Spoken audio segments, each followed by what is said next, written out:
Hi everyone, my name is Edward and I'm the co-founder and CEO of Tilak Healthcare, a Parisian-based startup.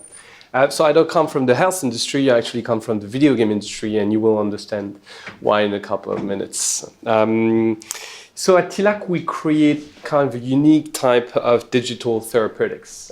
We believe that digital therapeutics are a unique opportunity to address today's issues when managing chronic conditions, especially when it comes to the rising costs, the observance, the lack of resources. We believe that by relying on digital therapeutics, we can ultimately lead to a care system that will transition into a value-based care model, because you're going to be able to individualize and potentially change, the workflow of the doctors. But for that, you need to have actually digital therapeutics that are working with patients and with doctors. The opportunity is absolutely massive today. It is considered that basically 5% of the value of the global pharmaceutical market can be addressed by DTx. So it's $60 billion potential market. Within 5 years, we're estimating that it could be an $8.5 billion market. So at Tilak, what we do is that we create highly engaging, clinically validated medical mobile games to monitor and rehabilitate patients. You Play, We Care. It's games that are prescribed by doctors to patients. Patients download them on their smartphones. They ultimately play the game, and it sends in real-time clinical data and can actually improve and optimize their healthcare process depending on the results that are sent directly to the doctors. Why did we choose to do a medical game? And that was my introduction, actually. For many years, for 10 years, I've been witnessing front row how much mobile gaming has become kind of a new consumption mean, in a sense that almost everybody is playing video games. Right now, 67% of the American population is playing on a regular basis with their smartphone or their console. 2.6 billion people are, when I say regularly, it's twice a week at least, are playing with their games. And actually, this is a media that is underused.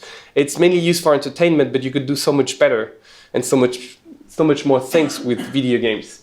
And the one thing that is going to help, for digital therapeutics is that it's more than any other media, video games actually interact a lot with users and engage them over a long period of time. And if you manage to engage patients for a long period of time, then ultimately you can have a huge impact on their healthcare process.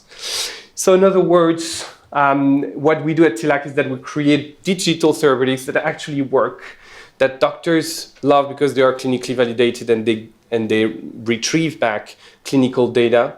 And at the same time, patients love it. They don't think about their disease. They're actually enjoying themselves, and at the same time, it's getting monitored or rehabilitated through the gaming experience. So we started to build a strong pipeline of digital therapeutics. Our first game is in ophthalmology.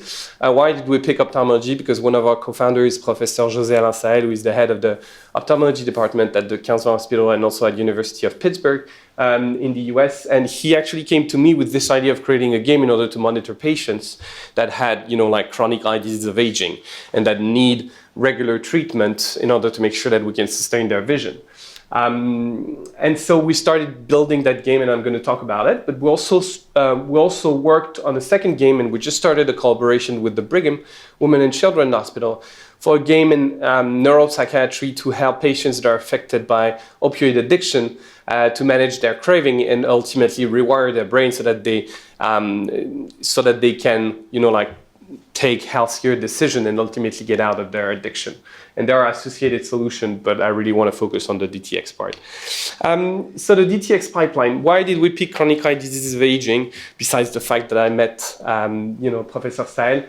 It is actually an ideal case study where you have a lot of patients, very limited resources. Just to give you an idea, there are approximately 255 million that are affected by million people that are affected by chronic eye disease of aging in the world. And unfortunately, if you take a look at the number of ophthalmologists, it's impossible to monitor in real time what's happening with the patient's vision. And those people need a regular follow-up, because if you want to inject at the right moment and sustain vision, ultimately you will need to get that data out of something in order to make sure that you can inject at the right moment. But it's not the case. So unfortunately, there is a trend to either over-inject or under-inject, but basically not inject at the right moment. So you would need something in order to monitor them in real time and inject at the right time. And this is why we created OdySight, which is the first mobile medical game to monitor vision prescribed by ophthalmologists. It's a game that mixes puzzles and medical modules that are clinically validated. It is also regulatory approved in France, in Europe, and in the US as a class 1 medical device. It's going to be class 2A next year. And it's supported by unique technology. And this is very important because doctors do trust the data coming out of the game, because we have a unique technology that is patented that measures the distance of your face to the screen, so that when people are playing on their device, we know that they're always doing it in the right condition when remotely monitored. So all in all, we started deploying it in France, and we had really good data out of ophthalmologists and patients. So we signed a distribution partnership with Novartis in France, and we're looking potentially at extending it, in the world. And we have now more than, well, actually it's not 60, it's 80 ophthalmologists, 80 out of the 200 most prominent retinal specialists in France that are prescribing the game routinely. Well, like the challenge of inserting a medical app inside the doctor's workflow, but that have prescribed to more than today 1,000 patients in France. And why do they trust it? It's actually because it works. The average age on our population is 70. Right, so it was a challenge to create a game that people would love at that age, but actually not that much, in a sense that if you properly target your population and properly build a game that is meaningful, ultimately you will capture your audience. And right now our retention rate is comparable to Instagram. They are coming back every 2.5 days, and after 6 months we'll still have 45%. 45% of our users that are engaged with the game. So that means that you can really optimize the healthcare process of patients over a long period of time. And now we're starting with this new game because we know that how to make a game that is clinically validated and meaningful for patients. So we're doing a game with in collaboration with the Brigham Hospital in Boston to address the opioid addiction. I'm not going to spend too much time on opioid addiction because I'm sure you're well aware of the huge crisis it is. It is the first cause of overdose in the US, and we need to rely on more than just the treatment that are available right now in order to address that crisis. And right now we're working with the head of the neuropsychiatry department over there, who is the Dr. David Silbersveg. And we're building a game that will have two loops. The first short-term loop that we call is to manage craving. So it's a game that is going to overload your sensory channel when you have a craving. You play it, it cools you down, and ultimately you don't want to take that pill so urgently. And then we have what we call the long-term loop, where you have, based on behavioral health, we have quests, and we try to rewire your brain so that you take healthier decisions through those quests. So it's a game that is going to have two components, and it's really interesting. It's still in R&D phase, clinical stage, late next year, and coming out late 2021, actually. So the business model is pretty much a game as a pill. It's a prescribed, like digital therapeutics. So somehow the challenge, and that's my opinion, but shared by many of the people that are doing DTx, is that if you want to change healthcare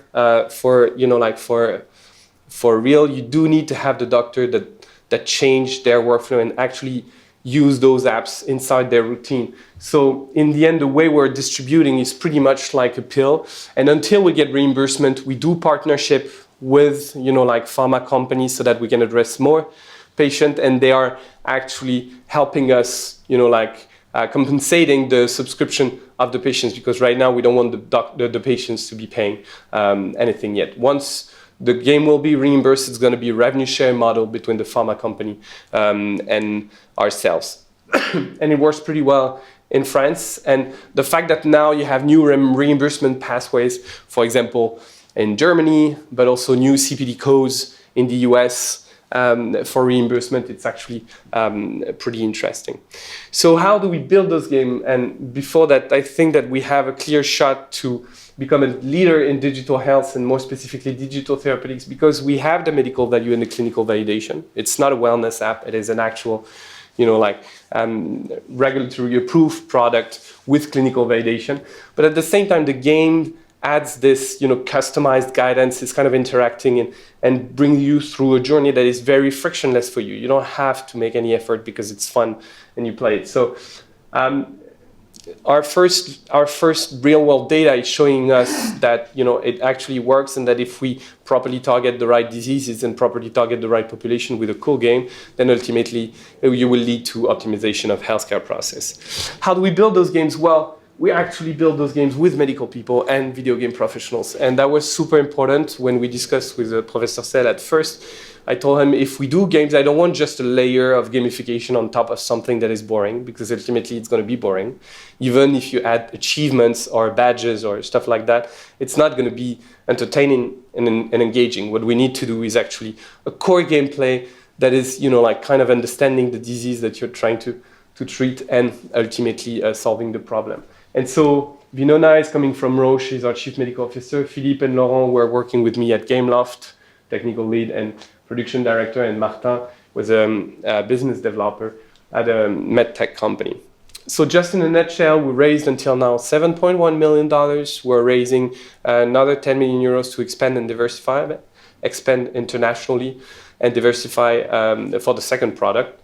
As I was telling you, we have 2 offices, one in San Francisco and one in Paris. Paris is the headquarters where the R&D is. And in the US, we have the medical strategy and the business, and we'll have the business team. So that's it for me. And if you have any questions.